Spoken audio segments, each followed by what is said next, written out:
15 अगस्त 1971 रात के करीब 1 बज रहे थे। जगह थी पूर्वी पाकिस्तान, जो कि आज के बांग्लादेश का चटगांव बंदरगाह। पूरा शहर गहरी नींद में था। पाकिस्तानी सेना, जो उस समय पूर्वी पाकिस्तान पर कब्जा जमाए बैठी थी, अपने जश्न की तैयारी कर रही थी। 14 अगस्त को पाकिस्तान का स्वतंत्रता दिवस था और ठीक अगले दिन एक अजीब सी खामोशी छाई हुई थी। बंदरगाह पर बड़े बड़े मालवाहक जहाज खड़े थे। इनमें से कई जहाज अमेरिका और चीन से आए थे, जो पाकिस्तानी सेना के लिए हथियार, गोला बारूद और राशन लेकर आए थे। बंदरगाह की सुरक्षा इतनी कड़ी थी कि वहां एक परिंदा भी पर नहीं मार सकता था। सर्च लाइट्स पानी की सतह को चीर रही थीं, रडार घूम रहे थे, पहरेदार मशीन गन्स के साथ तैनात थे। तभी एक के बाद एक लगातार धमाके। पानी की सतह अचानक ऊपर उठने लगी। जो जहाज लोहे के बने थे, जिन्हें डुबाना नामुमकिन माना जाता था, वो ताश के पत्तों की तरह बिखरने लगे। MV अल अब्बास जैसा विशाल जहाज, जिसमें हजारों टन विस्फोटक भरा था, बीच से टूट गया। पाकिस्तानी सेना में हड़कंप मच गया। सायरन बजने लगे। हवाई हमला की चिल्लाने की आवाजें आने लगी। एंटी एयरक्राफ्ट गन्स ने आसमान की तरफ आग उगलना शुरू कर दिया। उन्हें लगा कि शायद भारतीय वायुसेना ने रात के अंधेरे में हमला कर दिया है, लेकिन आसमान खाली था। न कोई फाइटर जेट, न कोई बॉम्बर प्लेन।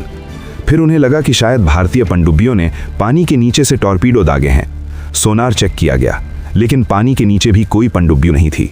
न आसमान में दुश्मन, न पानी के नीचे कोई मशीन। फिर ये जहाज डूब कैसे रहे थे?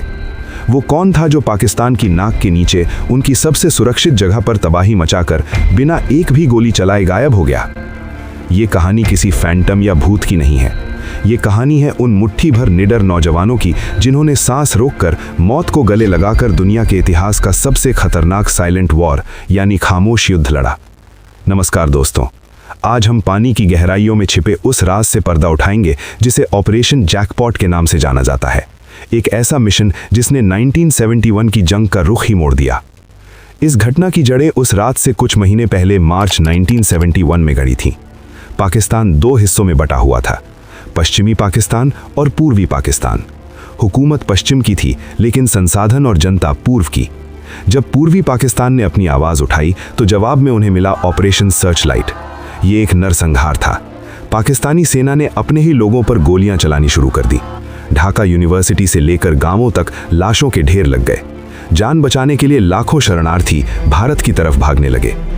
भारत की प्रधानमंत्री इंदिरा गांधी और सेना प्रमुख जनरल सैम मैनेकशॉ के सामने एक बड़ी चुनौती थी।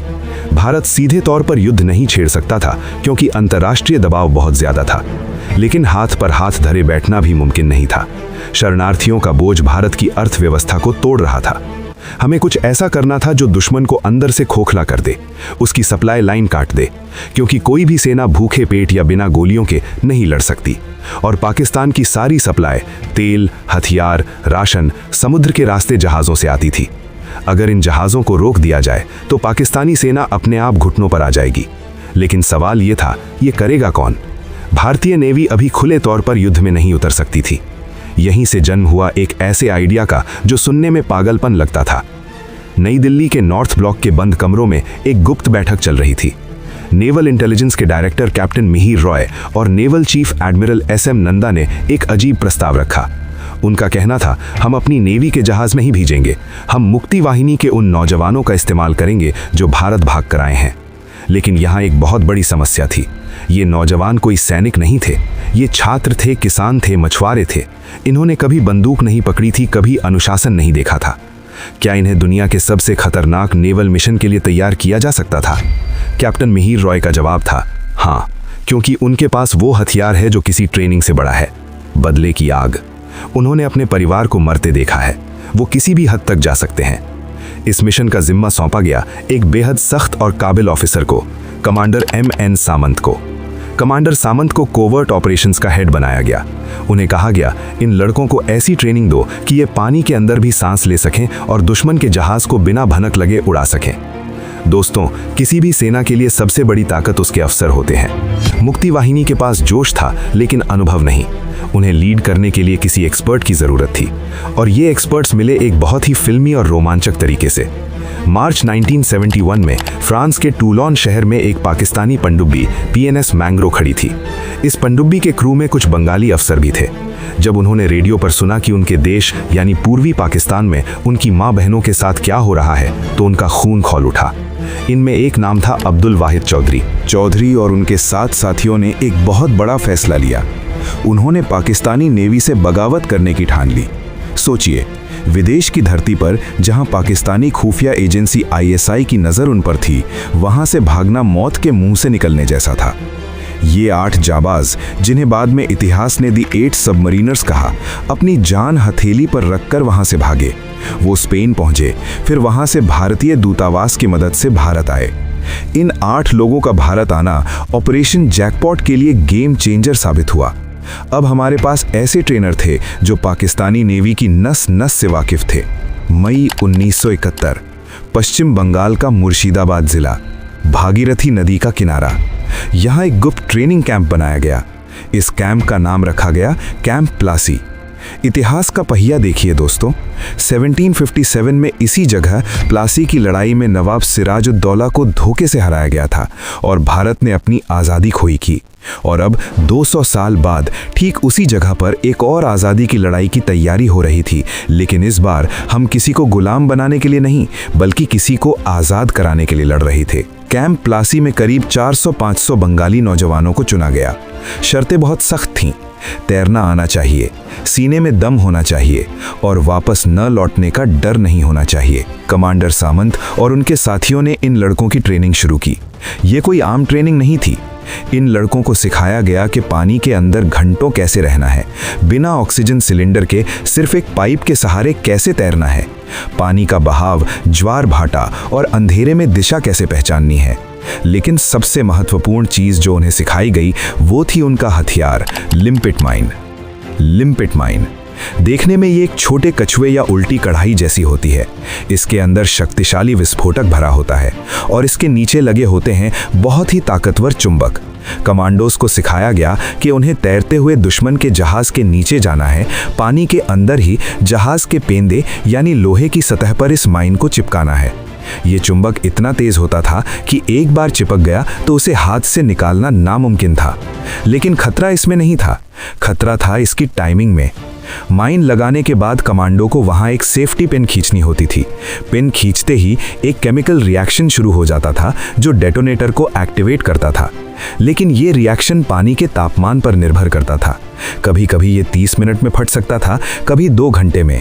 सोचिए, आप पानी के नीचे हैं, आपके हाथ में एक बम है, आप उसे जहाज पर चिपका रहे हैं और आपको पता है कि अगर थोड़ी सी भी गलती हुई या टाइमर जल्दी चल गया तो आपके शरीर के चीथड़े उड़ जाएंगे और पानी का रंग लाल हो जाएगा। ये सुसाइड मिशन से कम नहीं था। अगस्त का महीना आ गया। मानसून अपने पूरे जोर पर था, नदियां उफान पर थीं। ट्रेनिंग पूरी हो चुकी थी, अब इम्तिहान की घड़ी थी। इन 400 कमांडोज को छोटे छोटे ग्रुप्स में बांटा गया और बॉर्डर पार करवाकर पूर्वी पाकिस्तान के अलग अलग ठिकानों पर भेज दिया गया। उनके निशाने 4 प्रमुख बंदरगाह थे।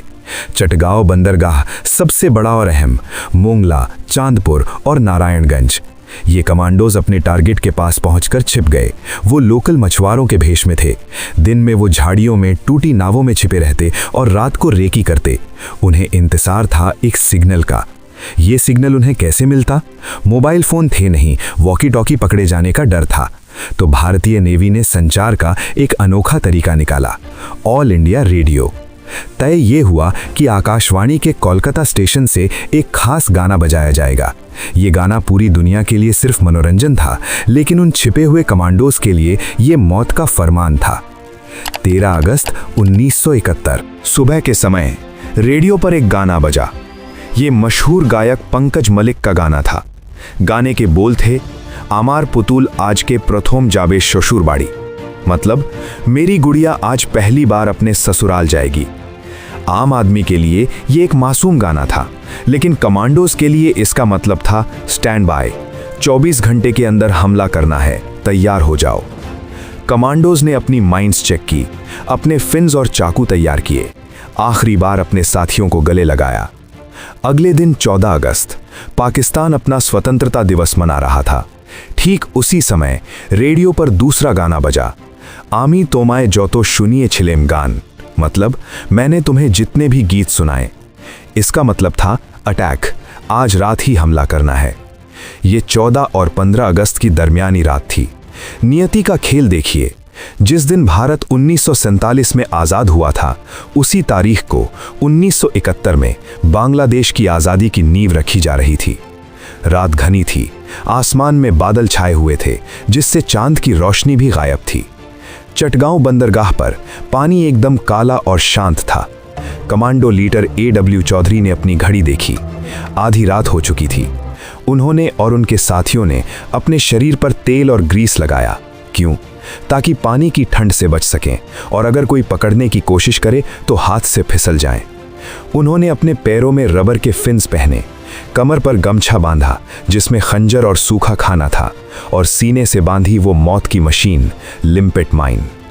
पानी में उतरते ही एक अजीब सा सन्नाटा छा गया। इन कमांडोज को 1-2 किलोमीटर नहीं बल्कि कई जगह 6-7 मील तक तैरना था, वो भी पानी के ऊपर नहीं, पानी के सतह के ठीक नीचे, सिर्फ एक पतली सी नली के सहारे सांस लेते हुए।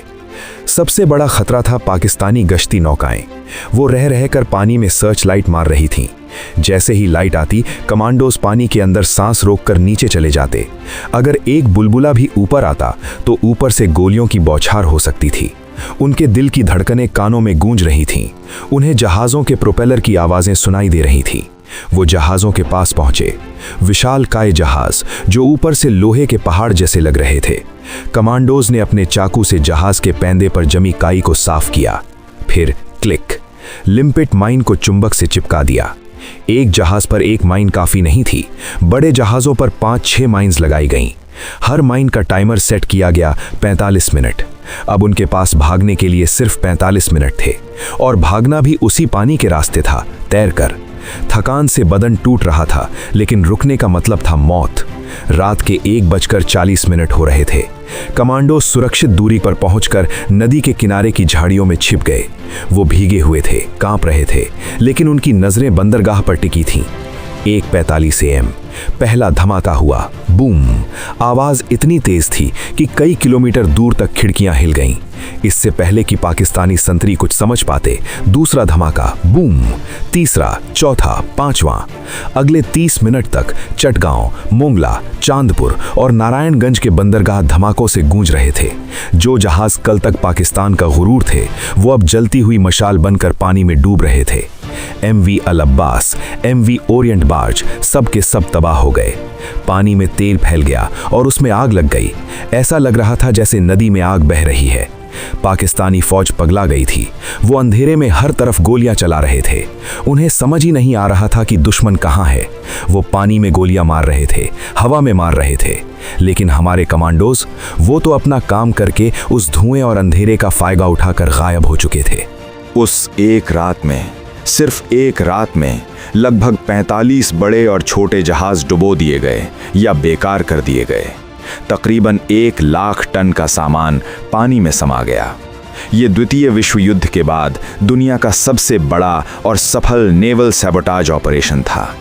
सुबह होते होते दुनिया भर की हेडलाइंस बदल चुकी थीं। BBC, वॉइस ऑफ अमेरिका, सब जगह यही खबर थी कि पूर्वी पाकिस्तान के बंदरगाह तबाह, बंगाली बागियों का घातक हमला। इस हमले का असर सिर्फ जहाज़ों के डूबने तक सीमित नहीं था, इसका असर बहुत गहरा था। सप्लाई लाइन का खात्मा। पाकिस्तान अब अपने सैनिकों को रसद और हथियार नहीं भेज पा रहा था। चटगांव बंदरगाह इतना जाम हो गया कि वहां कोई नया जहाज आ ही नहीं सकता था। मनोवैज्ञानिक हार। पाकिस्तानी सेना, जो खुद को अजेय समझती थी, डर गई। उन्हें लगने लगा कि मुक्ति वाहिनी कहीं भी हो सकती है, पानी में, जमीन पर, हवा में। उनका मनोबल टूट गया। दुनिया को पता चल गया कि ये सिर्फ कुछ दंगाइयों का काम नहीं है, बल्कि एक संगठित युद्ध है।